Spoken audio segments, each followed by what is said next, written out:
बिस्मिल्लाहिर्रहमानिर्रहीम। खातिन हज़रात, मैं हूं अख्तर अब्बास और आप सबको अस्सलाम वालेकुम। फ़ायज़ा ने बड़ा मज़े का सवाल किया। वो कहते हैं मेरे शौहर बाहर मुल्क में खूब कमाते हैं, बहुत ख़र्च करते हैं, सारी कमाई वहाँ उड़ा देते हैं, ख़र्च कर देते हैं।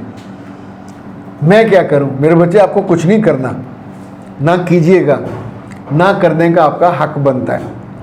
आप उसके साथ होंगे तो और कैफियत होगी। अभी वहाँ है, उसका घर किराया का होगा, गाड़ी है, ख़र्चा है, 100 तरह के खर्चे होते हैं। हमें ये भी नहीं इल्म के उसकी सोशल वहाँ पोजीशन क्या है। लेबर क्लास में है, टैक्सी चलाता है, किसी पंप पे काम कर रहा है, किसी स्टोर पे काम कर रहा है।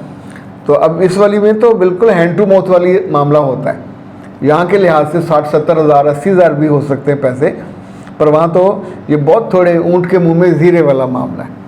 अब ऐसे में आपको करना क्या चाहिए? यहाँ अब आपके बच्चे भी होंगे, अपने बच्चों को जल्दी ग्रो कीजिए ताकि वो जल्दी काम करें, ये पहली बात। दूसरा, खुद सिर्फ हाउसवाइफ ना बने, क्योंकि आपके दिल में ख्वाब मंगें ज़्यादा पैसे की, ज़्यादा आसानी की हैं, बिस्मिल्लाह, तो अल्लाह से मांगें और साथ साथ अपने आप को तैयार करें, कोई जॉब करें। इस जॉब करने से मत डरें। इस जॉब से जो पैसे आएंगे, आपके बच्चों के अच्छे कपड़े हो जाएंगे, आपके अच्छे कपड़े हो जाएंगे, आपका फ़ायदा है, आपका वक्त अच्छा गुजरेगा। तीसरा, जो काम हम सारे नहीं करते, और वो ये है कि जिनके मियाँ बाहर हैं और वो यहाँ हैं, तो सजदों से तो किसी ने नहीं रोका। सजदों में पढ़ के अपने मियों की सेहत की दुआ किया करें, उनके रिस्क में बढ़ने की दुआ किया करें, और अपने बारे में सोचें कि आपके उसकी ज़िंदगी में आने के बाद जो रिस्क था उसको 2, 3, 4 गुना से ज़रब लगनी चाहिए थी। तकसीम क्यों हो रहा है? सॉरी। इसका मतलब है आपके बख्त अभी सोए हुए हैं, अपने बख्तों को जगाइए। तो बख्तों को जगाने का मतलब कोई आपने बतख थोड़ी जगानी है। उसके लिए आपको अपने आप को अल्लाह के आगे झुकाना है। फिर अगर आपके बच्चे भी हैं, फिर भी रिस्क नहीं बढ़ा, तो अल्लाह के रसूल की बात में कोई कमी नहीं हो सकती। ये तो हमारा ईमान है। जब उन्होंने कहा बच्चे आएंगे रिस्क बढ़ेगा, बीवी आएगी रिस्क बढ़ेगा, दूसरी आएगी और बढ़ेगा, तो इनफैक्ट आपकी अल्लाह से ताल्लुक़ में कहीं कमज़ोरी है, आपकी दुआ में कमज़ोरी है। आपके बच्चे भी दुआ नहीं कर रहे, दे आर जस्ट वेटिंग कि वो दाना चुग के आए और आपके चूंच से आपके मुंह में सब में डालता जाए, तो आप तो पेट नहीं प्रॉपर भरेगा। इतनी दूर आते आते वैसे खुश्क हो जाएगा, मज़ा भी नहीं आएगा। तो इसको 3 चीज़ें मैंने बताई हैं, तीनों को बतौर ख़ास अपनी प्रैक्टिस में लेके आइए। और जो काम आप असल में पूछ रहे हो कि मैं क्या करूं, आप लड़ना नहीं है, उसको ताना नहीं देना। वो आपकी तरफ मुंह भी नहीं करेगा, उसे वहाँ औरत मिल जाएगी, वो गुनाह कर लेगा। कोई मर्द अपनी बीवी से बेइज्जती नहीं कराना चाहता, और आप उसके बच्चों के सामने, उसकी माँ के सामने, अपने घर वालों के सामने जब ऊंची बोलोगे तो मेरे बच्चे आप 2 टके के रह जाओगे। तो ये काम किसी औरत को नहीं करना चाहिए अपने मियाँ के साथ फ़ोन पे बात करते हो या आमने सामने कि तुम कम क्यों कमाते हो। वो कम कमाता है, अपनी कोशिश करता है, आपकी कोशिश उसमें ज़ीरो है, उसको बढ़ा लीजिए। नाजिया सर जी, मेरे बेटे की नई नई शादी हुई है, उसने अभी से अपनी बीवी पर हाथ उठाना शुरू कर दिया है। मैं बहुत समझाती हूँ मगर वो सुनता नहीं है। बहुत अफसोस वाली बात है, और इस अफसोस में अगर मुझे इजाज़त दें तो ज़्यादा कसूर आपके मियाँ का है, क्योंकि बेटे आमतौर पे बाप पे जाते हैं। तो आपके मियाँ आपके बेटे की जैसे जैसे ग्रोथ हो रही थी 3, 4, 5 साल की उम्र में, तो उस वक्त वो आप पे हाथ उठाते रहे होंगे। अल्लाह का शुक्र करें अब वो नहीं उठाते, या वो इस सवाल से वाज़ेह नहीं है कोई दुनिया में है या नहीं है। लेकिन ये देख लें कि जिन घरों में मर्द अपनी बीवियों पे हाथ उठाते हैं, उनके बच्चे ये जुल्म ज़रूर करते हैं। बदतमीज़ मर्द का बेटा बदतमीज़ पैदा होगा, ये याद रखिएगा। आप इज़्ज़त बोगे इज़्ज़त, आप मोहब्बत बोगे मोहब्बत की फसल उगेगी। आप अल्लाह से ताल्लुक़ की कुर्बत की फसल बोगे वो निकलेगी। आप अल्लाह की नाफरमानी और दूरी की फसल बोगे तो वो निकलेगी। کوئی زہریلا پودا بو کے تو اس پہ آم کیسے اگ جائیں گے؟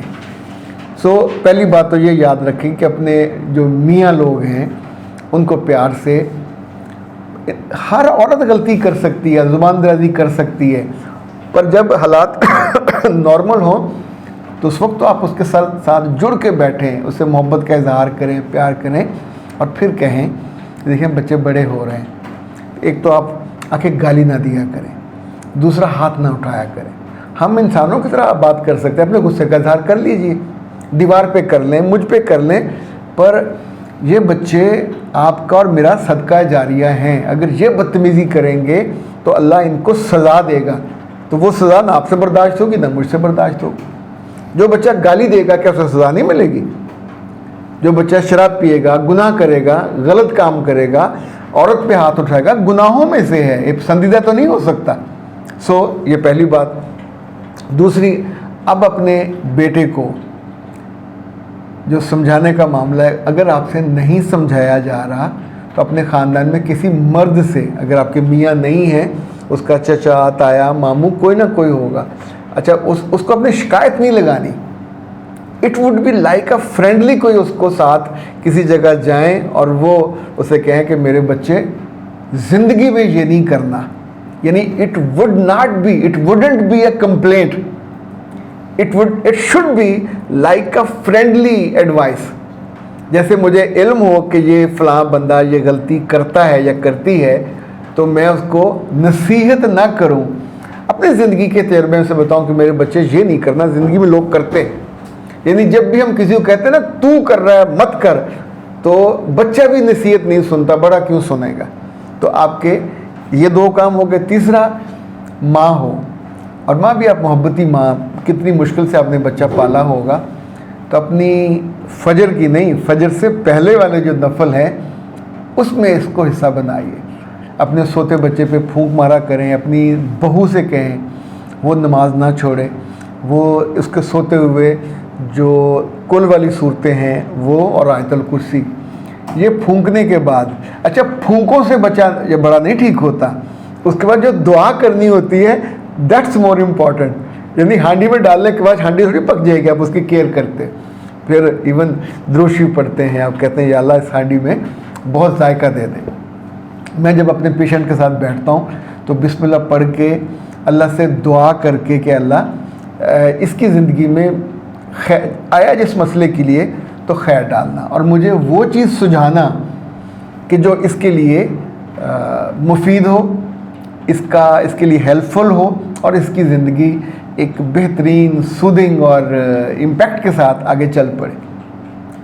یعنی میں اگر یہ مان کروں کہ مجھے عقل آ رہی ہے تو عقل تو جس نے دینی ہے اس سے مانگنی چاہیے۔ تیسرا کام آپ یہ کر لیجئے، ہوپ فلی یہ کوئی ناممکن چیزیں نہیں ہیں، کوئی بہت ہی اڑیل قسم کا ہو تو پھر آپ کو اپنی بہو کے ساتھ کھڑے ہونا چاہیے، اور بہو اگر روٹھ کے کبھی جانا چاہے تو آپ اس کو روکیے گا مت، وہ جائے، اور اس کی نئی شادی کو اسے بتانا کہ تم بدتمیزی کرتے ہو، میری طرف سے جواب ہے، اگر کوئی شکوہ شکایت آئے گی تو تم ہی بھگتو گے، تم ہی جواب دو گے، میں ماں بن کے اپنے بیٹے کے گناہوں پہ یا غلطیوں پہ یا بدتمیزیوں پہ پردہ نہیں ڈالوں گی۔ عام طور پہ اچھی ماں کا یہ کہا اٹس مور دین انف۔ اللہ تعالیٰ ایسے سارے بیٹوں کو ہدایت دے، اور ایسی ساری ماؤں کو آپ والا جذبہ دے کہ کلیئر ہو کے آپ نے سوچا، اور انشاءاللہ آپ دعا بھی کرو گے، ایفرٹ بھی کرو گے، تو یہ بدتمیزی کا یہ جو چل رہا تھا روایت اور ٹریڈیشن یہ رک جائے، وہاں خیر کی ٹریڈیشن کا آغاز۔ اختر عباس آپ سب کی دعاؤں کا منتظر بھی، اگر میں کہوں مستحق بھی، تو بھی یہ بالکل موضوع بات ہوگی، اور جب آپ مجھے دعا دیں گے تو یقین مانیے گا رب دعا دینے والے کو بھی نوازتا ہے۔ آپ سب لوگ سلامت رہو، آپ کی آنکھوں کے خواب سلامت رہیں، آپ کے بچوں کے اعمال سلامت رہیں، تاکہ آپ ان کی شرینی کو محسوس کرو زندگی بھر، اور میٹھی زندگی گزار کر، کمفرٹیبل زندگی گزار کر، ایمان والی زندگی گزار کے آپ دنیا سے رخصت ہو۔ اجازت دیجیے، السلام علیکم۔